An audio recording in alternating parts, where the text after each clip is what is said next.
But the Kevin Brown story has been sweeping the baseball nation over the last 24 to 48 hours. The Orioles broadcaster, who all he did was go out there and say, the Orioles have not really been that good against the Tampa Bay Rays in recent past, which could probably be said for a lot of teams. Like the Tampa Bay Rays, it's not like he's like,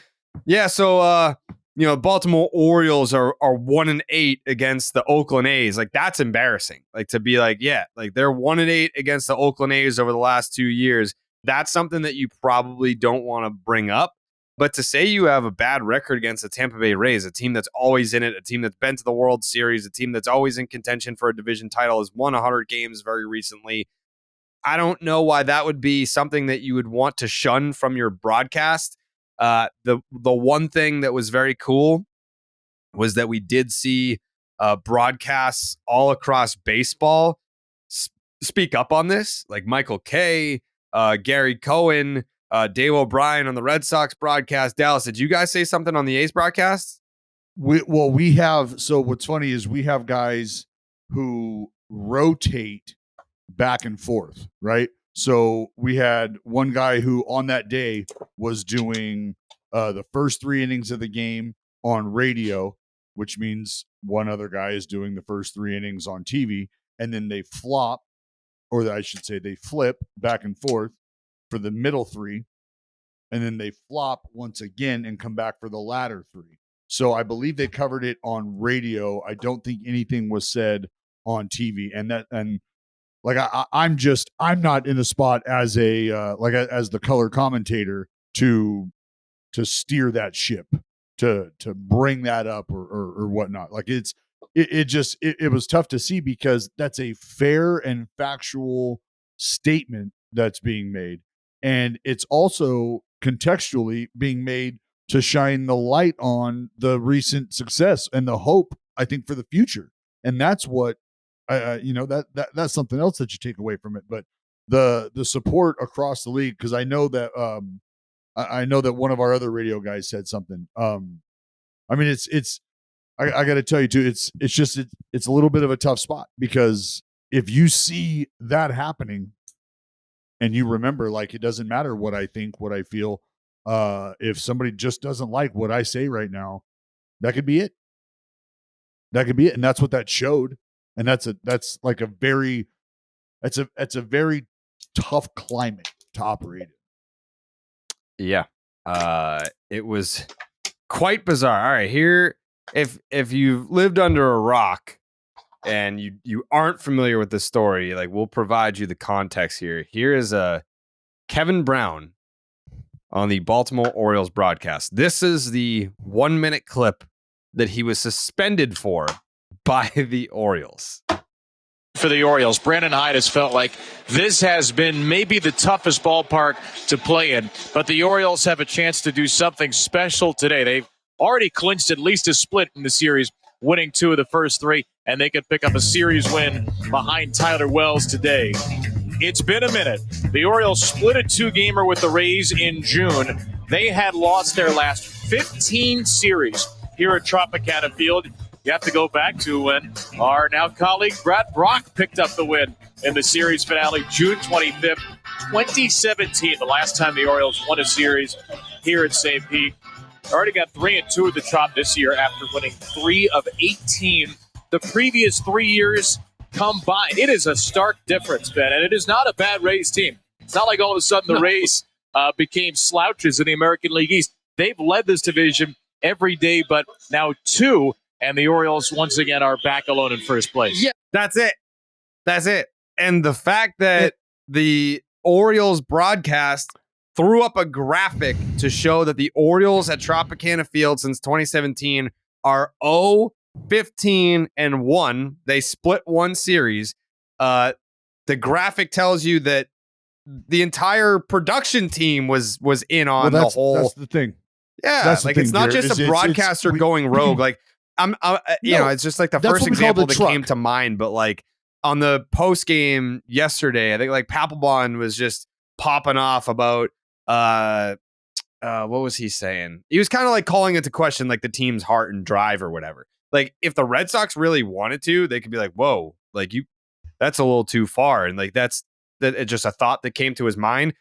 If there's a graphic made, then you're queued up to talk about something. There was a production meeting. There were people that had to make the graphic that said, hey, in this block, we're going to talk about this in case there's stats researchers that are going like, hey, by the way, just going back to 2017, the Orioles are 0-15-1 at Tropicana Field. We're going to hit on this. All right, cool. I can speak on that. Like there's so many different people that would have been in the know / responsible for something like this getting brought up. Yeah, 100%. Like that's the whole thing is it's a collaborative effort. Like you said, pregame meeting. There's conversations about this. It takes time to put all those numbers and graphics together. So at the end of it all, at the very end of all of those conversations is the individual speaking words to it.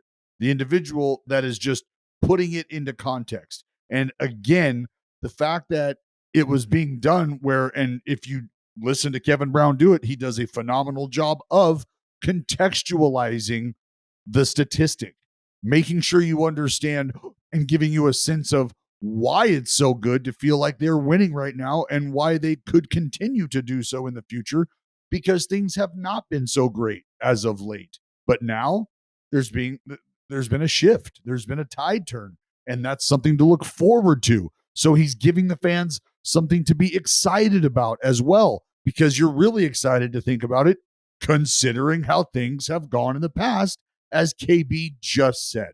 So that's why it's super tough to think that in that moment where you're just giving people context to the numbers you're giving them could lead to something like that. That's why I said it's a tough space to operate in. And I guess you're never really sure what kind of climate you are in until you find out that you flew a little too close to the sun, apparently.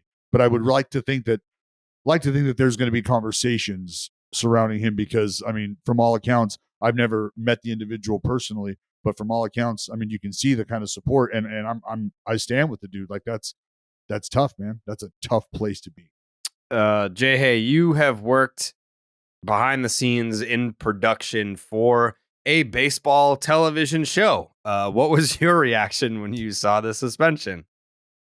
When I saw the news, I thought I was going to hear a clip that at the very least included some sort of snarky comment or maybe a chuckle or a laugh at the team's expense, even an innocent one.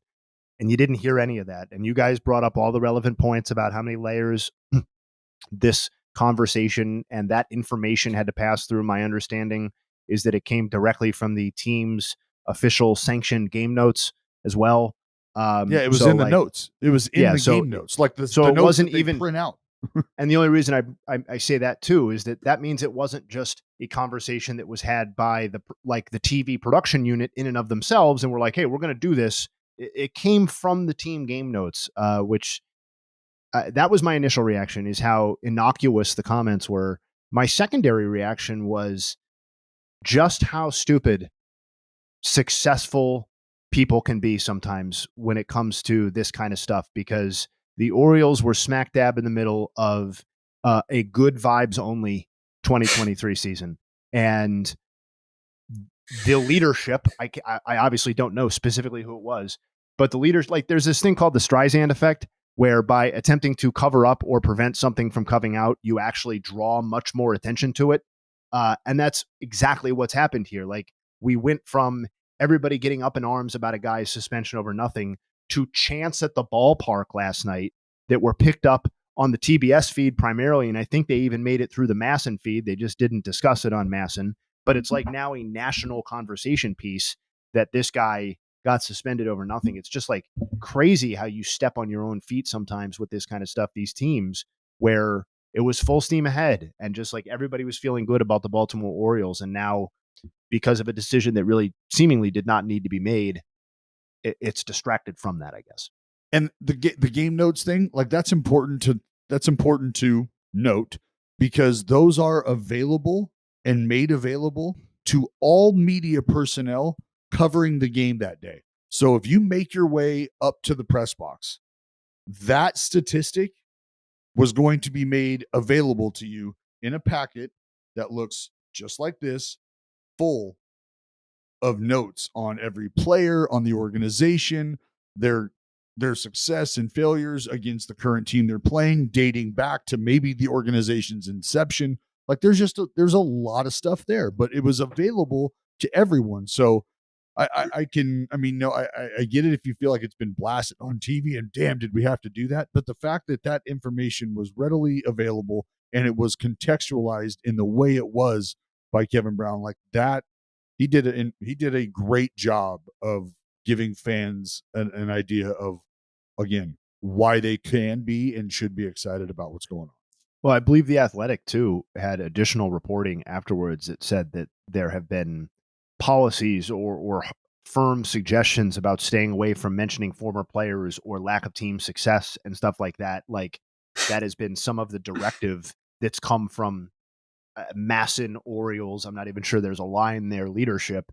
I just think it's so silly, especially given the season that they're having to get in their own way like this. No, this story made this guy look like such a psycho, like weirdo. If you read these articles about it afterwards, they're saying that you couldn't say Adam Jones, you couldn't bring up Adam Jones, you couldn't bring up Manny Machado, you couldn't bring up Buck Showalter. Once they left the team, you couldn't even say their name. And that why? Because they left, and it's like, that's old shit. Don't bring up old shit. And this is when the Orioles suck. So like all their good players that left, you don't talk about them. They wouldn't even let you bring up Bruce Zimmerman, or Brad Kramer. Dean Kramer. You couldn't even say how they got on the team, because they had to trade. They had to trade Machado and had to trade Gosman for him. So you couldn't mention how he got there, how they got there. Just ignore that. That's what these like reports or inside sources who work there are saying now, and all this coming up because they got way oversensitive. It makes this owner, and they're kind of pinning it on the owner. I guess it's who knows really who said it, but they're really kind of pinning it on this guy looking like a complete weirdo. Yeah, it's dictatorship. Like you're basically just saying that you can only say it's like they've turned the Baltimore Orioles into North Korea. You can only say good things. Anything bad, if you mention it, we will suspend you indefinitely. Like it wasn't even like, hey, like we're gonna sit you out for like a game or two, like whatever, just to show you that we still rule with an iron fist here. Motherfucker was suspended indefinitely for going out there and being like, yeah, the Orioles haven't won a series at Tropicana Field, which is just an objective fact. Like it wasn't even his opinion. He didn't go off the script or off the grid. He just gave you a statistic that was true. And again, it's in an effort to shine light on the positivity that the organization is right. They weren't in the moment. That's the point, right? They were not. That's the point. Yes, that's what I feel like is being overlooked at times. Is like, oh man, he just said a statistic. No, please listen. Let's take it a step further. He did it to paint the team in a positive light. Correct. And they weren't being snarky about it. No. No, and that's honestly what I thought I would hear. The crazy part about it is the report that came out last night was that they were doing an internal investigation, not to figure out whose decision it was to suspend him for stating a fact. They were doing an internal investigation to figure out who leaked this to the press, who ratted on us for doing this up to our employees. Also, last night during the broadcast, this is another thing that happened. 5 RBIs Friday, 2 more tonight.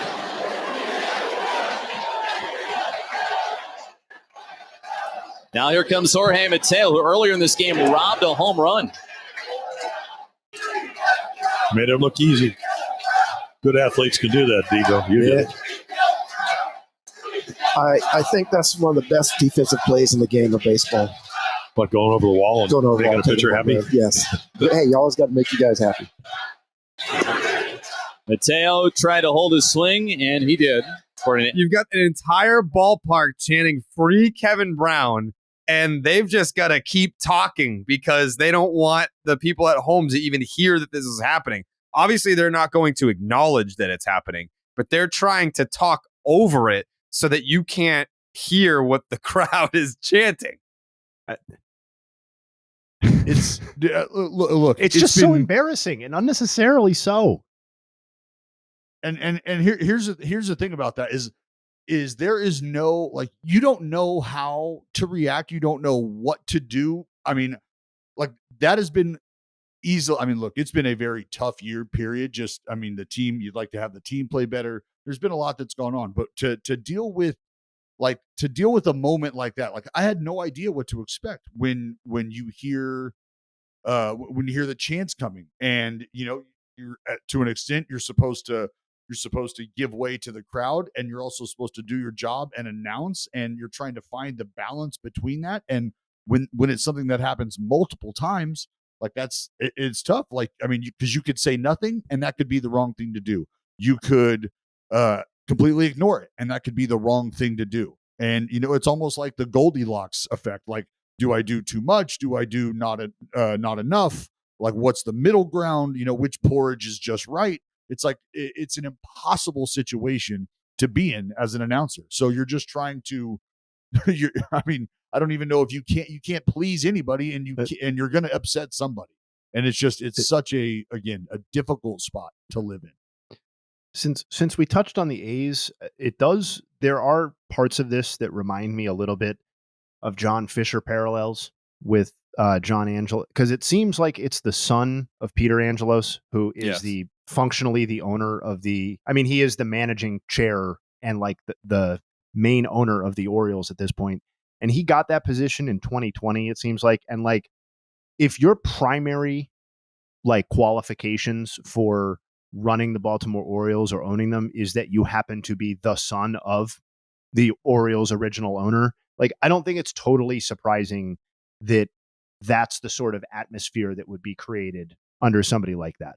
I just don't, it just doesn't surprise me at all. And he's had absolutely no success prior to this season really running the team in any sort of way. And that you would react this way at your first kind of brush of success, I don't think is surprising either. The bad vibes carried over. The bad vibes carried over into this game.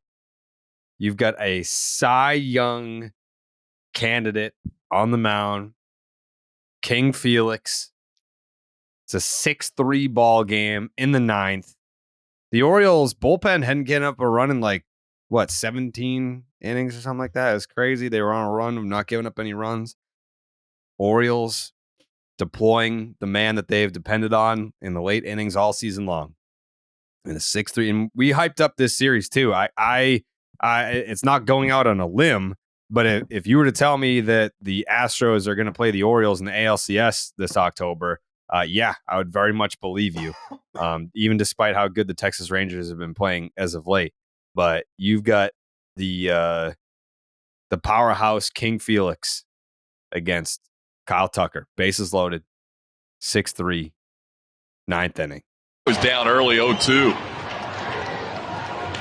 Tucker sends one to right field. Back goes Santander. All the way back and gone. He did it. He did it. A grand slam in the ninth.